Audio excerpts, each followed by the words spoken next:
Oke, dari sekalian kita mulai di teknologi web membahas server side PHP ya. Ini saya ambilkan langsung dari materi yang ada di php.net ya, mengenai PHP workshop. Langsung saya ambilkan dari sumber datanya PHP ya. Pertama kali apa ya yang dibahas di sini adalah apa itu PHP ya. PHP sendiri itu adalah bahasa scripting ya, atau bahasa pemrograman ya, yang pada umumnya yang diletakkan di sisi server ya, di sisi server. Kalau sebelumnya kita sudah mengenal pemrograman yang di sisi client side ya, di sisi client side Anda bisa tahu bahwa ada JavaScript di dalamnya, ada HTML, ada CSS ya, itu adalah pemrograman di sisi client. Jadi yang compilernya itu adalah browser. Nah, sedangkan PHP ini itu diletakkan di sisi server, ya, di sisi server. Nah, Anda harus membutuhkan apa di sini ya untuk toolsnya ya. Pertama adalah tentu saja web server. Ya, web server bisa Anda gunakan Apache atau Anda gunakan Nginx yang nantinya akan juga butuh sebuah engine, ya, engine PHP tentunya ya, engine PHP yang Anda tautkan, ya Anda gabungkan dengan web server. Ada beberapa tools yang atau software yang sudah paket ya antara web server dengan PHP, bahkan ke database-nya sendiri. Itu tinggal Anda install, kemudian aplikasi sudah running, ya sudah running, bisa dijalankan di server. Ya. Anda bisa gunakan SAM, ya, ataupun WAM, ataupun software paket yang lainnya. Atau mungkin Anda justru menginginkan menginstal sendiri-sendiri ya, ataupun web servernya diinstal sendiri, kemudian PHP-nya diinstal sendiri, PHP engine-nya, kemudian Anda config sendiri. Itu juga bisa. Ya. Itu kalau Anda ingin tantangan gitu ya. Kemudian PHP sendiri itu singkatan dari PHP Hypertext Preprocessor ya. Nah, di dalamnya itu kok ada PHP lagi, Pak? Ya jangan ditanyakan ya. Nanti singkatannya apa yang di dalamnya PHP? Enggak selesai-selesai ya. Nah, itu memang bawaan dari sana ya pembuatnya. Singkatannya adalah PHP Hypertext Preprocessor. Kemudian sifatnya adalah open source ya, sifatnya adalah open source. Artinya apa? Source code-nya ini bisa ya bisa kita dapatkan sebetulnya ya, PHP Engine itu mulai dari versi yang terbaru saat ini itu bisa di-share ya, artinya Anda bisa ikut serta ya untuk mengembangkan PHP ya versi yang ke depan ya. Anda mungkin berkontribusi untuk menambahkan function tertentu ya. Nah, Anda bisa menambahkan itu ya di forum grupnya PHP open source. Kemudian embed code, artinya coding PHP-nya sendiri bisa Anda masukkan ke dalam aplikasi-aplikasi yang di client side ya, contohnya HTML, JavaScript itu bisa Anda masukkan ke dalamnya. Kemudian comparable with ASP, artinya yang aplikasi ataupun software yang bisa Anda bandingkan adalah tentu saja ASP, ya itu selevel lah ya, sama ya, kegunaannya sama-sama scripting di server side. Kemudian multiple operating system atau web server. Ya tentu saja PHP sendiri itu bisa dijalankan di semua sistem operasi ya, Windows, Linux, macOS ya, ataupun yang lain itu sudah ada compiler sendiri untuk PHP engine-nya. Nah, sumber informasi yang sangat komplit ya, sumbernya itu ada di php.net. Itu web official-nya php.net, open source-nya itu ada di situ semua. Anda mau download engine-nya juga ada di situ. apalagi dokumentasinya sangat lengkap di sana ya. Kemudian sebenarnya apa ya? Kok capek-capek Anda buat server side scripting ya? Nah, kegunaannya dari PHP sendiri adalah bahasa pemrograman berbasis web ya, tentu saja aplikasi web yang diletakkan di sisi server ya, di sisi server. Artinya code itu kompilasinya itu ada di sisi server ya. Code-nya itu juga akan diletakkan di server. Nah, kemudian apa saja sih kegunaannya? Tentu saja yang pertama adalah untuk mengenerate web page atau halaman web yang dinamis. Ya. Artinya kalau kita menginginkan misalnya sebuah web yang berisi konten berita, dan itu selalu setiap saat update terus, mau nggak mau kita harus menggunakan saat ini ya teknologinya adalah web application server side. Ya. Jadi nanti satu server ini bisa diakses oleh banyak orang, banyak user yang memberikan konten. Ya. Kalau konten berita ya berita-berita saat itu ya. Kemudian satu server tentu saja bisa diakses oleh multiple user. Ya, multiple user.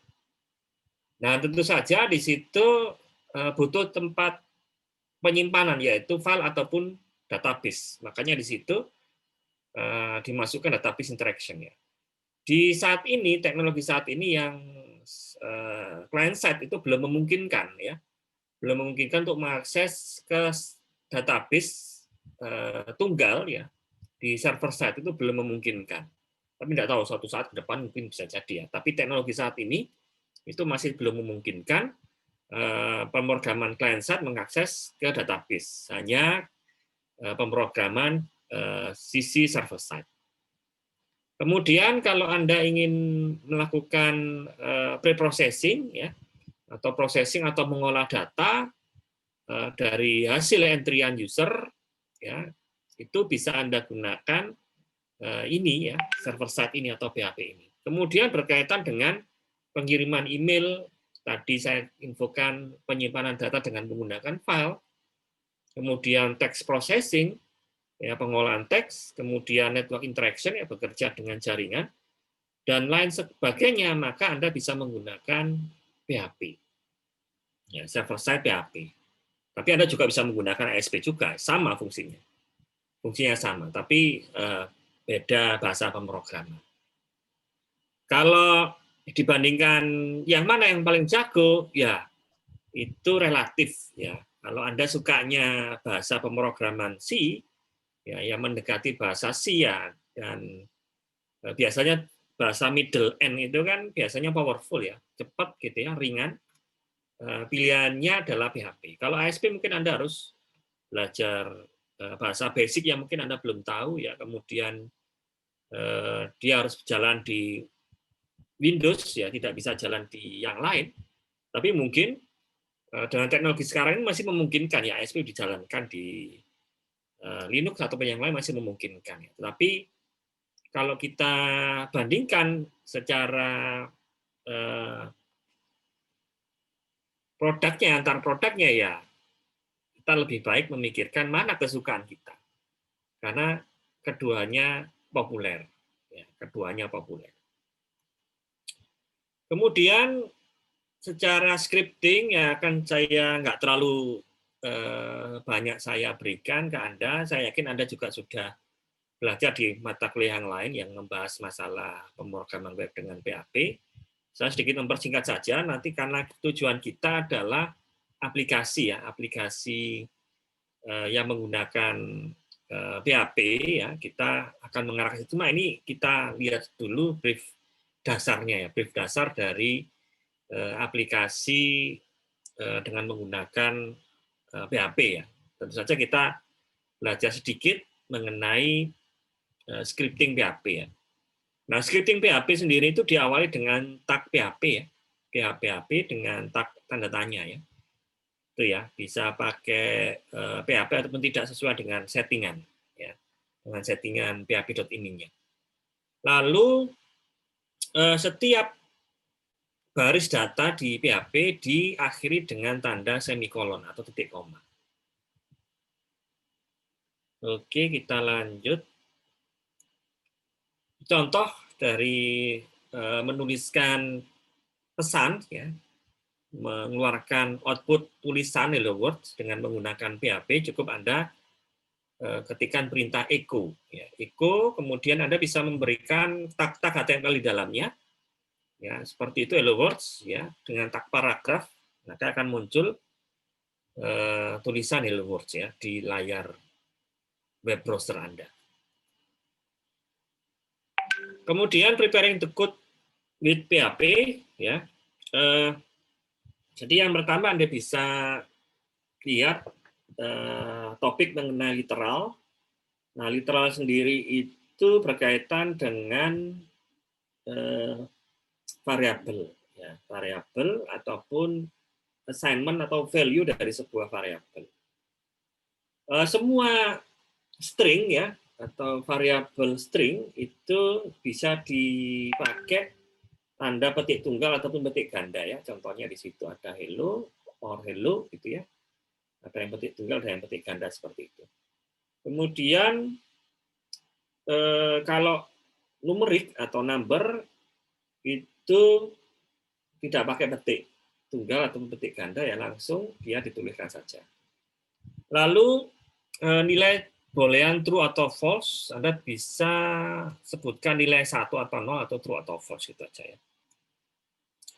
Kemudian lazimnya di bahasa pemrograman Anda bisa gunakan komen, ya, single line ataupun multi line, ya.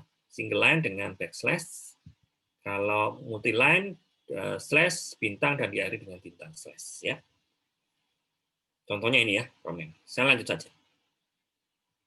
Untuk menampilkan data Anda bisa menggunakan perintah print ataupun echo, ya, print ataupun echo yang langsung Anda ketikkan dalam tag-tag HTML, ya. Contohnya ini, ya. Echo hello world, ya, print hello world, seperti ini. Lalu berikutnya mengenai escaping characters, ya. Jadi beberapa karakter yang tadi itu kita gunakan untuk perintah-perintah PHP, tapi inginnya kita munculkan dalam display, ya. Contohnya tadi petik tunggal, petik ganda itu kan nggak bisa kita munculkan. Maka kita gunakan escaping characters, ya, dengan menggunakan backslash, ya, backslash. Nah, contohnya ini, ya. Kita ingin memunculkan tanda petik tunggal dalam display kita bisa menggunakan tanda backslash, kemudian baru spesial karakternya. Contohnya ini, ya, clear or rally. Inginnya tanda petik tunggal ini juga akan muncul di tampilan, maka kita tambahin tanda backslash. Kemudian berikutnya, apa itu variabel? Ya, tentu saja variabel adalah tempat penyimpanan data sementara. Ya, kalau yang permanen Anda bisa menggunakan database, ya, tapi kalau sementara Anda bisa menggunakan variabel. Biasanya untuk operasi-operasi yang dibutuhkan pada saat itu dan sifatnya instan, tidak perlu kita simpan. Maka Anda bisa gunakan, tidak perlu kita gunakan, tidak kita simpan secara permanen, ya, kita gunakan variabel saja. Nah, variabel di dalam PHP diawali dengan tanda $, ya. Kemudian baru nama variabelnya. Dan dia sifatnya case sensitif, dia membedakan huruf besar ataupun huruf kecil. Oke, kemudian nama itu harus dimulai dengan huruf.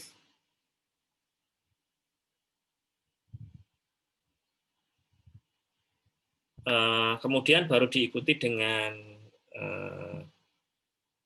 angka ataupun huruf kembali, ya.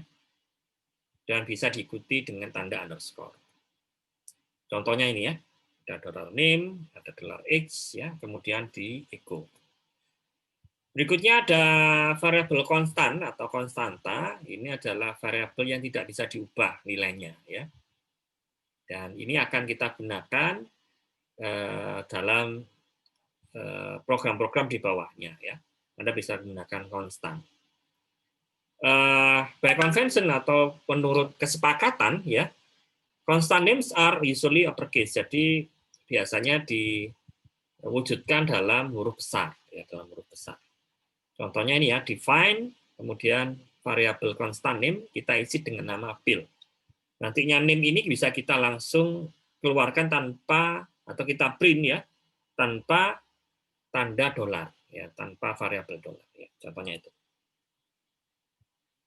Oke, kemudian perbedaan antara single quote dengan double quote itu apa? Ya. Kalau yang double quote, bila mana ada variabel di dalam tanda double quote, maka yang dimunculkan adalah nilainya, ya, nilai dari variabelnya. Tapi kalau Anda pakai single quote, maka yang dimunculkan adalah variabel tadi itu dianggap sebuah nilai, ya, sebuah nilai, bukan sebuah variabel. Contohnya ini ya, double quote name is age ya, dollar name-nya tadi itu variabel ini isinya Phil, kemudian age-nya isinya 23. Nanti ini begitu di print, maka keluarnya bukan name is age, tapi Phil is 23 ya. Itu yang dimunculkan adalah nilai yang ada dalam variabelnya ya. Kalau petik tunggal, nah beda lagi, isinya adalah ini petik tunggal. Oke. Review dari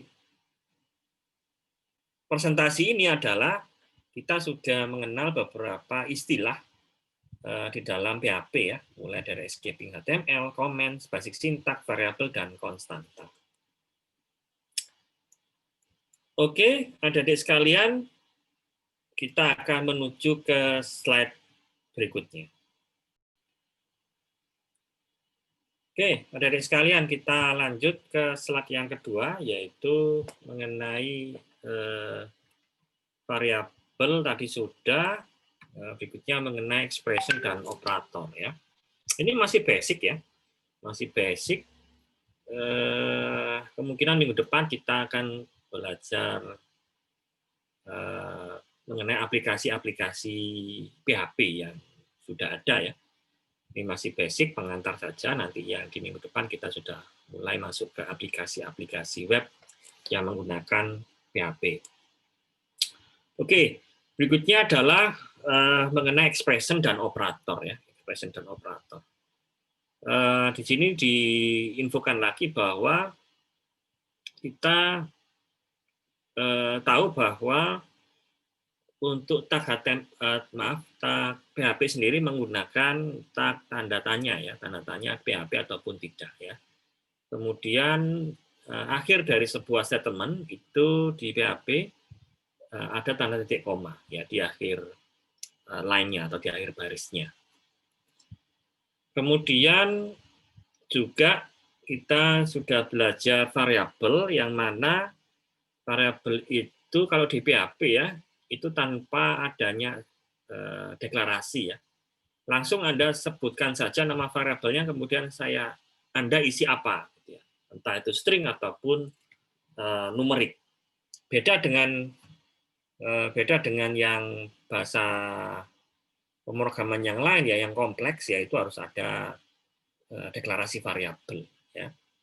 Bahasa C sendiri itu pun ada deklarasi variabel ya di awalnya. Nah, kalau yang di PHP ini tidak perlu deklarasi variabel, dan variabel sendiri diawali dengan tanda dolar, kecuali konstanta ya, itu huruf besar dan tidak perlu tanda dolar. Berikutnya kita membahas masalah expression ya. Masalah expression di sini Anda bisa lihat bahwa pertama kali untuk assignment atau operatornya adalah operator sama dengan. Ya. Sama dengannya adalah single ya, single sama dengan di situ. Anda bisa lihat di situ variable name kita isi Rob. Ya. Kemudian beberapa tipe dari operator itu ada operator untuk arithmetic, ada assignment, ada bitwise, ada comparison, ada ternary, ada incrementing, ada decrementing, logical, dan strict. Ya. Itu beberapa operator. Yang pertama adalah membahas masalah string operator. Nah, string operator sendiri itu tandanya pakai tanda titik untuk concat atau menggabungkan dua string. Walaupun ada fungsi tersendiri ya untuk concat, secara general untuk menggabungkan string operatornya adalah operator titik. Ya. Berikutnya arithmetic operator. Arithmetic operator sendiri Anda bisa gunakan tanda plus, minus, kali, bagi, dan tanda prosen. Ya. Prosen itu adalah modulus atau sisa hasil bagi. Ya. Variabel A, prosen B, berarti variabel A dibagi variabel B, sisanya berapa. Ya. Kalau yang lain saya kira Anda sudah paham ya. Kita lanjut saja. Ada assignment operator, itu ada sama dengan yang tadi, operator sama dengan, ada incremental ya, incremental plus sama dengan, incremental B ya, jadi A saya tambahkan dengan B. Lalu variabelnya akan dimasukkan ke A. Kemudian ada singkatan lagi untuk concat operator ya, yaitu tanda titik sama dengan. Berarti concat antara variabel A dengan B, kemudian hasilnya dimasukkan ke A. Ya. Berikutnya adalah kombinasi dari operator. Anda bisa gunakan langsung seperti itu ya. Tentu saja ada juga operator yang dijalankan pertama kali, operator precedence. Ada kali, bagi, plus, dan minus itu dijalankan pertama kali, yang lebih tinggi adalah kali. Selanjutnya ada plus dan minus.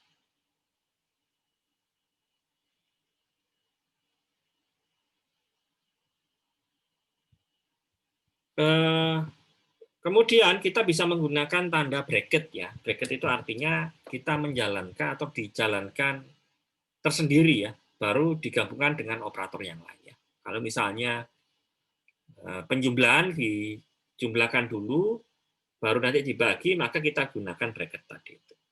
Oke ya. Kemudian comparison operator, untuk kesamaan Anda bisa gunakan tanda sama dengannya 2 kali. Ya, tanda sama dengannya 2 kali. Nah, Anda bisa gunakan itu ya. Lalu ketidaksamaan bisa pakai tanda ada 2 ya. Tanda seru sama dengan, ataupun lebih kecil lebih besar ya. Dan seterusnya, seperti ada lebih kecil, ada lebih besar. Saya kira Anda sudah paham itu ya. Ini contohnya comparison, ada dolar A lebih kecil daripada dolar B. Apakah iya ya, kalau misalnya tidak ya hasilnya false, kalau iya ya hasilnya true ya, gitu.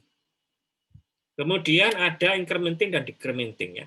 Kalau tadi hampir sama dengan yang tadi ya, plus sama dengan, kalau ini dia incrementingnya satu-satu dan decrementingnya satu-satu juga ya. Ada yang pre-increment atau yang post-increment. Ya, ada yang pre-decrement dan post-decrement. Bedanya apa? Berarti Anda bisa lihat itu adalah A-nya itu ditambahkan dulu, baru dimasukkan ke variabel A. Ya. Kalau yang post increment itu berarti mengembalikan nilai A dulu, baru A-nya ditambahkan 1. Ya. Nah, kalau secara nilai sama, pada saat Anda memunculkan ke display itu beda hasilnya. Ya. Kalau yang plus A itu nilai yang sudah ditambahkan, baru dimunculkan. Tapi kalau yang A++ itu nilainya dimunculkan dulu, baru A-nya ditambahkan 1 ya. Bedanya itu ya, state-nya saja. Begitu juga dengan tanda minus-minus. Oke, kita lanjut. Kemudian juga ada logical, ada kondisi logika untuk yang sederhana. Yang sederhana bisa Anda pakai tanda tanya. Ya, bisa pakai tanda tanya, expression, tanda tanya, if exception true, kemudian if expression false. Jadi bila mana ekspresinya tadi itu nilainya true, maka akan dimunculkan atau dijalankan if expression true. Kalau salah ya titik 2-nya yang dijalankan titik 2 sebelah kanan. Oke ya. Contohnya ini ya. Apakah A lebih kecil daripada B? Kalau iya, maka keluarkan a smaller. Kalau tidak, maka yang dikeluarkan adalah B smaller ya. Gitu.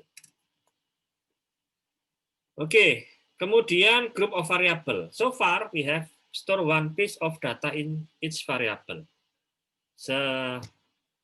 Sejauh ini kita mengenal bahwa variabel itu hanya menyimpan satu nilai saja. Kadang-kala kita membutuhkan satu variabel menyimpan banyak nilai, maka kita gunakan array. Ya, kita gunakan array. Dan setiap array itu pasti ada key ataupun nilai. Ya. Contohnya ini ada variabel normal ya, single value ya, $name atau variabel name, Anda isi row tunggal ya, nilainya adalah row saja. Kemudian Anda ciptakan sebuah array dengan tanda indeks ya, tanda bracketnya. Kemudian di dalamnya ada indeksnya ya. Kebanyakan mulai dari nilai 0, kemudian diikuti dengan nilai setelahnya. 0, 1, 2, dan seterusnya ya. Contohnya, variabel name atau array name ya, kalau ini saya katakan name, saya katakan array ya, jadi saya nyebutnya adalah array. Array name, indeks ke 0 atau key yang ke 0 saya isi dengan row, indeks ke 1 saya isi dengan C, indeks kedua saya isi dengan Sarah. Ya. Caranya seperti itu. Kemudian indeks ataupun key array sendiri itu bisa diisi dengan angka ataupun huruf seperti ini ya. Surname Rob sama dengan Tuli, surname C sama dengan Louis. Ya, bisa seperti ini ya, bisa seperti ini. Nah, kemudian bagaimana kita membuat array? Anda bisa langsung menggunakan tanda seperti itu ya, variabel atau array letters, saya isi array A, B, C, D, dan seterusnya. Atau tanda yang tadi ya, dengan bracket tadi, itu bisa seperti itu. Atau Anda bisa lihat di situ explicit key ya. Jadi Anda, kalau yang di atas itu key-nya tidak didefinisikan, berarti dia mulai dari 0, 1, 2, dan seterusnya ya. Tapi kalau yang bawah, yang explicit key, maka key-nya harus Anda definisikan. Anda bisa sebutkan di situ nilai key-nya bisa langsung ke 10, kemudian 13, dan seterusnya ya. Ataupun nilai string-nya ya, bisa seperti itu. Contohnya di sini bekerja dengan array, array letters, key ke-10 saya isi dengan A, array letters pada indeks ke-13 atau K13 saya isi dengan B. Lalu ketika saya ingin memunculkan, tinggal saya sebutkan saja array-nya, kemudian indeks ke berapa. Ya, contohnya echo letters, indeks ke-10. Ya. Atau indeks ke-13, seperti contoh yang di bawahnya. Lalu kalau kita ingin memunculkan array, tidak bisa langsung kita echo tanpa ada indeksnya seperti yang di bawah itu ya. Hasilnya muncul tulisan array gitu aja, tidak bisa memunculkan nilainya. Kalau Anda ingin memunculkan semua nilai pada array tersebut, Anda bisa gunakan printr atau vardam ya, vardam itu bisa.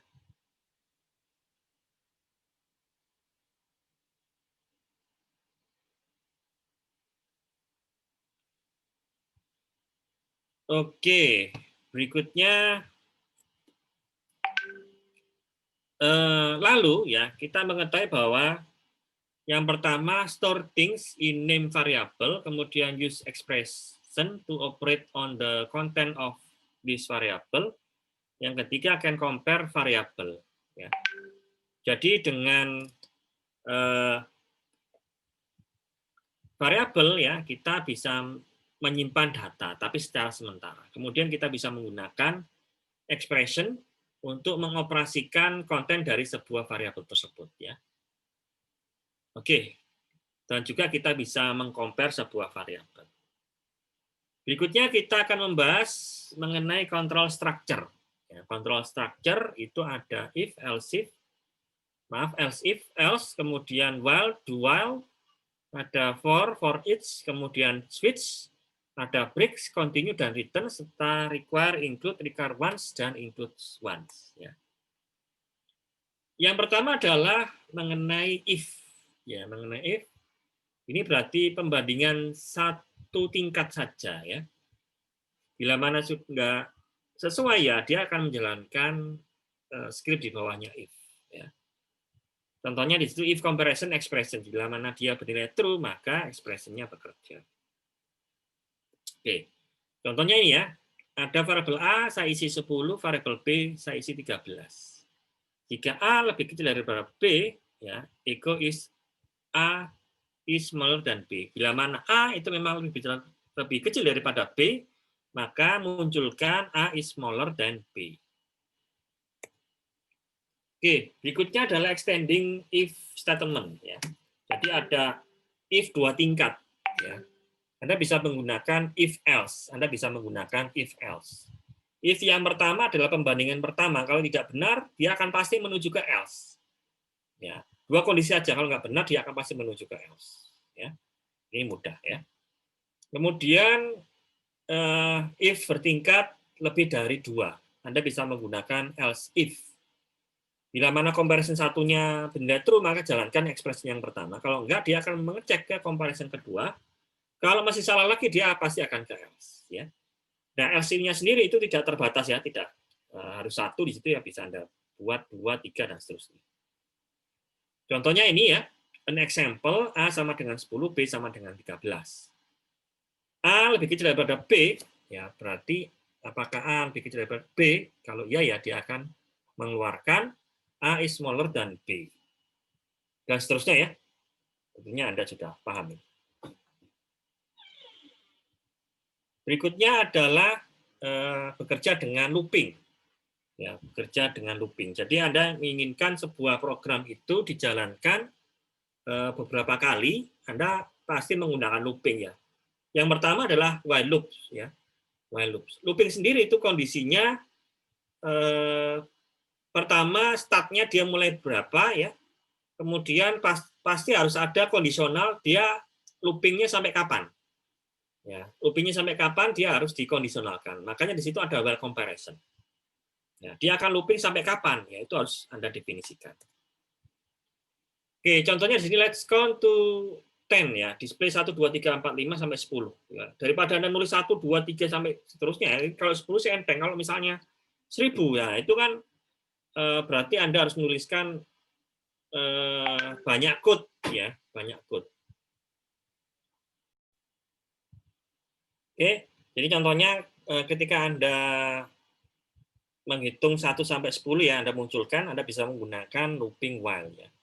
Deklarasi awalnya I kita mulai dari 1, kemudian loopingnya akan terus looping sampai dengan I kondisionalnya lebih kecil daripada dengan 10 ya.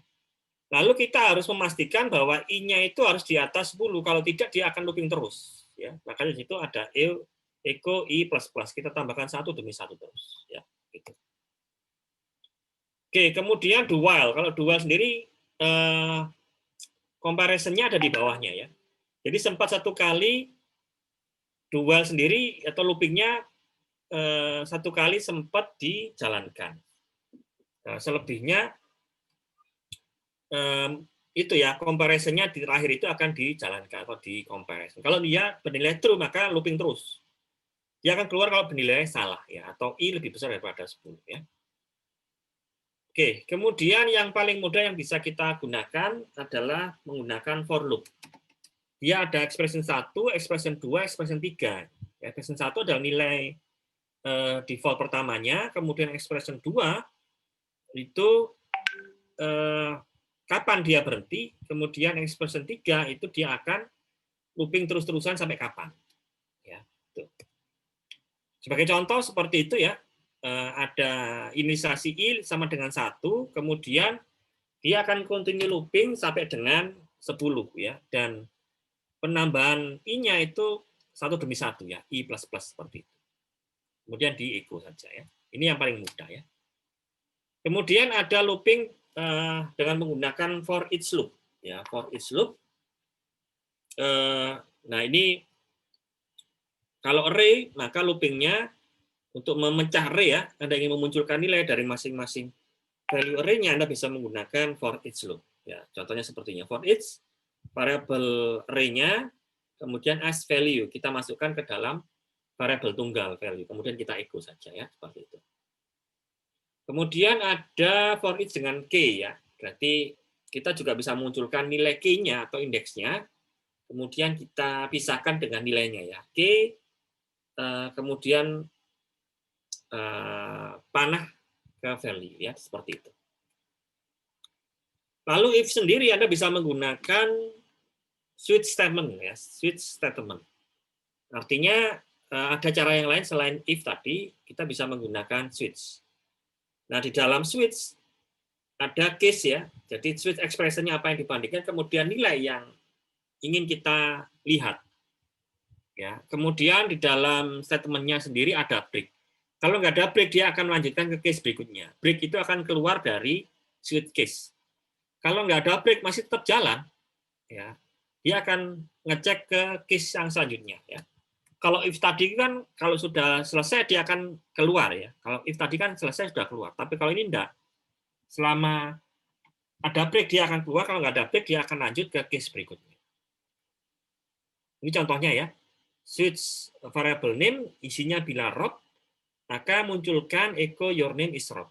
Ya, case Fred, echo your are called Fred dan seterusnya ya. Oke, kemudian ada break continue returns. Break itu berarti menghentikan looping, continue berarti kita skip satu iterasi di looping, return itu untuk mengembalikan nilai pada sebuah function ya.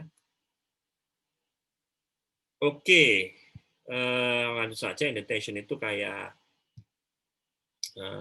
perataan format ya untuk memudahkan pembacaan kita di dalam looping ataupun dalam struktur kontrol yang lain ya. Berikutnya bekerja dengan function require sama include ya. Require sama include ya dalam satu halaman kita bisa memanggil beberapa halaman web yang lain ya, itu di PHP seperti itu.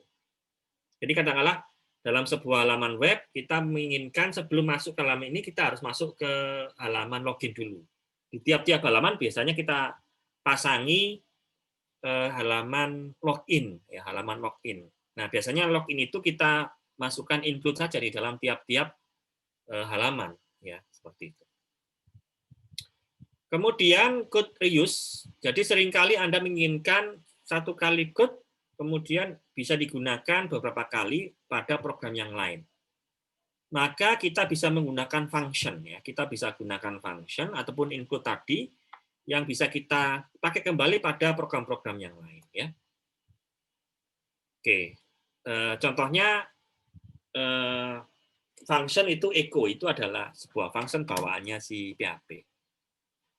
Jadi apa itu function ya? Function adalah take some argument ya, dia mempunyai argumen ya, inputan. Kemudian juga dia menghasilkan sebuah action. Action-nya bisa mengembalikan nilai ataupun langsung kita tampilkan saja. Oke. Ada dua aspek mengenai function, yaitu definition ya, atau mendefinisikan function ya. Before using function, that function must be defined. What input does it need and what does it do with them. Kemudian ketika kita sudah membuat function, kemudian kita harus memanggil ya, memanggil function tersebut ya. When you call a function, you actually execute the code in the function ya. Contohnya yang pertama adalah bagaimana kita mendefinisikan function ya. Function kemudian nama functionnya ada argumen 1 sampai dengan argumen ke n. Argumen tidak wajib ya. Argumen tidak wajib bisa Anda bypass. Kemudian ada statement-nya return value. Contohnya ini ya, function make name ada variable first last ya. Kemudian full name nanti digabungkan antara first dan last ya, di concat kemudian di return. Dia fungsinya menghasilkan nilai concat dari first sama last ya. Kemudian bagaimana kita memanggil function? Cukup kita panggil functionnya, kemudian kita masukkan argumennya bila ada ya, seperti itu. Oke, return tadi adalah sebuah sintak untuk mengembalikan nilai pada sebuah function ya. Oke, berikutnya masalah scope juga, nanti variabel itu juga ada variabel yang bersifat global ataupun bersifat lokal. Selama Anda mendefinisikan variabel tadi itu deklarasinya global, maka dia bisa diakses di luar dari function tersebut. Ya, Jadi function itu kan biasanya ada variabel lokal atau variabel global. Kalau lokal berarti dia hanya bisa diakses di function tersebut. Kalau global, dia bisa diakses di luar dari function ya. Saya kira juga Anda sudah paham. Oke, adik-adik sekalian, itu akhir dari slide ini ya. Kita coba review dari tugas Anda ya.